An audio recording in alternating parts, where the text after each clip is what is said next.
এলাকার বাসিন্দাদের দীর্ঘদিনের দাবি মেনে রতুয়া ২ নম্বর ব্লকের শ্রীপুর ১ ও ২ নম্বর গ্রাম পঞ্চায়েতের কুমারগঞ্জ থেকে ইসলামপুর পর্যন্ত ৯ কিমি পিচ ও ঢালাই রাস্তার কাজের সূচনা করলেন মালতীপুরের বিধায়ক আব্দুর রহিম বক্সী। বুধবার এক অনুষ্ঠানের মাধ্যমে ফিতে কেটে ও নারকেল ফাটিয়ে ওই কাজের শুভ সূচনা করা হয়। উপস্থিত ছিলেন রতুয়া ২ নম্বর জেলা পরিষদের সদস্য মাসিদুর রহমান, রতুয়া ২ নম্বর ভিডিও শেখর শেরপা, রতুয়া ২ নম্বর পঞ্চায়েত সমিতির সভাপতি মোহাম্মদ আমির উদ্দিন, শ্রীপুর গ্রাম পঞ্চায়েতের প্রধান আনিকুল হক প্রমুখ। এলাকার বাসিন্দারা জানান, কুমারগঞ্জ থেকে ইসলামপুর ভায়া আজিমগড় প্রাইমারি স্কুল পর্যন্ত ৫ কিমি রাস্তা খুব বেহাল ছিল। শুখা মরশুমে কোনো রকম চলাফেরা করা গেলেও বর্ষাকালে ওই রাস্তা দিয়ে হাঁটু সমান জল কাদা থাকায় একেবারে চলাই যেত না। রাস্তাটি পিচ হওয়ায় এলাকার মানুষ দুর্ভোগ থেকে বাঁচলেন। এর জন্য রাজ্য সরকারকে ধন্যবাদ জানিয়েছেন বাসিন্দারা। জেলা পরিষদের সদস্য মাসিদুর রহমান বলেন, শ্রীপুর ১ ও ২ নম্বর গ্রাম পঞ্চায়েতের ৯ কিমি পিচ ও ঢালাই রাস্তার জন্য জেলা পরিষদের রাষ্ট্রীয় অর্থ তহবিল থেকে ৩ কোটি ৬ লক্ষ টাকা মঞ্জুর হয়েছে।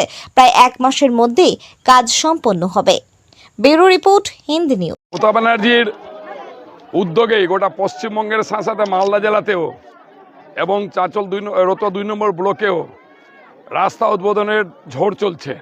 পথশ্রী, রাস্তাশ্রী, জেলা পরিষদ থেকে, পঞ্চায়েত দপ্তর থেকে, উত্তরবঙ্গ উন্নয়ন দপ্তর থেকে বিভিন্ন রাস্তা প্রতিদিন ৮টা 10টা করে রাস্তা একটা ব্লকে উদ্বোধিত হচ্ছে। আজকে আমরা বিডিও সাহেব আছেন আমাদের রতুয়া ২ নম্বর ব্লকের, এখানে উপস্থিত আছেন পঞ্চায়েত সমিতির সভাপতি, কর্মাধ্যক্ষরা সবাই আছেন, জেলা পরিষদের মেম্বার আছে। সবাই মিলে কিছুক্ষণ আগে শ্রীপুর ১ নম্বর অঞ্চলে দুটো রাস্তা আমরা প্রায় ৫০ লক্ষ টাকা ব্যয়ে দুটো রাস্তার উদ্বোধন করে এসেছি। আর আজকে এখানে আজিমগড়ে, মানে আমাদের শ্রীপুর ২ নম্বর ব্লকের আজিমগড়ে মানে আকাঙ্ক্ষিত রাস্তা, বহুদিনের বাঁধের উপরে রাস্তা, এটা মানুষের দীর্ঘদিনের দাবি ছিল। এই রাস্তা মমতা ব্যানার্জি আমাদেরকে দিয়েছেন। ইসলামপুর থেকে কুমারগঞ্জ পর্যন্ত ভায়া আজিমগড় হয়ে একটা বড় রাস্তা, ২০ ফুট চওড়া, প্রায় ২.৫ কোটি টাকা ব্যয়ে ৪.৫ কিলোমিটার রাস্তা। এই রাস্তাটাও আজকে উদ্বোধন হচ্ছে। একসাথে ৩টা রাস্তা আজকে আমরা সকলে মিলে উদ্বোধন করেছি।